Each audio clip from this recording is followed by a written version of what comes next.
வணக்கம். இன்றைய ஜாதக பதிவில் நாம் ஒரு வீடு கட்டும்பொழுது, புது வீடு கட்டும்பொழுது, சாஸ்திரத்தில் சொல்லப்பட்ட அனைத்து விதிகளையும், அதாவது வாஸ்து விதிகளை கடைப்பிடிக்க வேண்டுமா? அப்படின்னு சொன்னா, நிச்சயமா கடைப்பிடிப்பது நல்லது.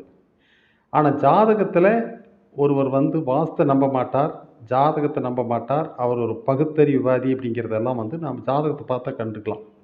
அந்த ஜாதகத்த பார்த்தாவே தெரிஞ்சுக்கலாம். நான்லாம் நெறைய சொல்லியிருக்கேன். இவருக்கு ஜாதகம் கேட்டு செய்ய வேண்டிய அவசியம் இல்ல. அவர் விதி என்ன நடக்குதோ அதை ஏத்துக்குவார் அல்லது அந்த மாரி செய்றது தான் நல்லதுன்னு சொல்லிருவோம்.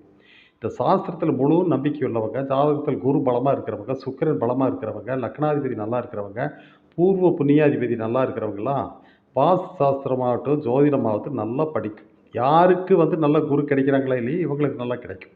அப்ப இவங்க ஒரு வீடு கட்டும் பொழுது, முதலாக சிமெண்ட் போட்டு, செங்கல் வச்சு, அஸ்திவாரம் தோண்டி, சாஸ்திரத்தோட செய்யும்போது, அவங்க முழுமையா அதை கடைப்பிடிக்கணும்.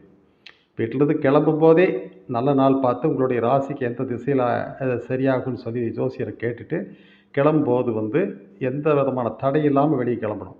சகுனம் பார்த்துட்டு. வீட்ல இருக்கிறவங்க யாராவது இரு நானும் வர்றேன், சாப்பிட்டு போ, அப்புறமா போலாம், வெத்தல போட்டு போனாலாம் சொன்னா அது பெரிய தடை.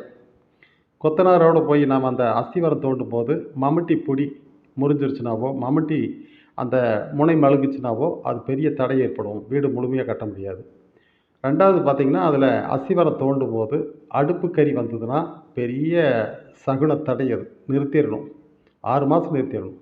அதிலிருந்து செங்கல்கள், பாம்பு, அரணை, தேள் இந்த மாரி எல்லாம் வெளிய வந்துச்சுன்னு சொன்னா, அது ரொம்ப நல்ல சகுனம். சிறப்பா அந்த வாழ்க்கை அந்த இடத்துல வாழ வேண்டிய வாய்ப்புகள் எல்லாம் இருக்கும். அந்த இடத்த அந்த சைட்ட போய் முதல்ல ஒரு குழி தோண்டி, அதில உங்களுக்கு 5 சுமங்கலி பெண்கள் தண்ணீர் அதில ஊத்தி, மலர்கள் அதில போட்டு, வேப்பங்குச்சிய மஞ்சள் தடவி, அதில நவதானியம் கட்டி, வலது பக்கமா சுத்தி விடும்பொழுது, அந்த பூக்கள் எல்லாம் எந்த ஓரத்தில ஒதுங்குதோ அத வச்சு, அது அவங்களுக்கு தலைவாசல் அந்த இடத்துல சரியா இருக்கோ, அல்லது அந்த வீடு கட்டுன பின்னாடி நல்லா இருக்குமா, செல்வாக்கு இருக்குமா, அல்ல சரியாகாது போகுமான்னு அதையும் நாம பார்த்துக்கலாம். அது ஒரு பிரசன்னம். அதை பார்த்துட்டு, அஸ்திவாரத்தோடு ஏதாவது பணம் பற்றாக்குறையினாலயோ, வேற ஏதோ காரணத்தினாலயோ, கொஞ்ச நாள் நின்றுச்சுன்னு சொல்லிச்சுன்னா, 6 வருஷத்துக்கு வீடு கட்ட முடியாது. கட்டக்கூடாது. லிண்டன் மட்டத்துக்கு போயிடுச்சுன்னு சொல்லிச்சுன்னா, அவங்களுக்கு 12 வருஷத்துக்கு தடை ஏற்படும். ரூப் மட்டத்துக்கு அதாவது கோம்பைக்கு போயிடுச்சுன்னு சொல்லிச்சுன்னா, 24 ஒரு தலைமுறைக்கு வீடு கட்ட முடியாது. அது அப்படியே நிக்கும்.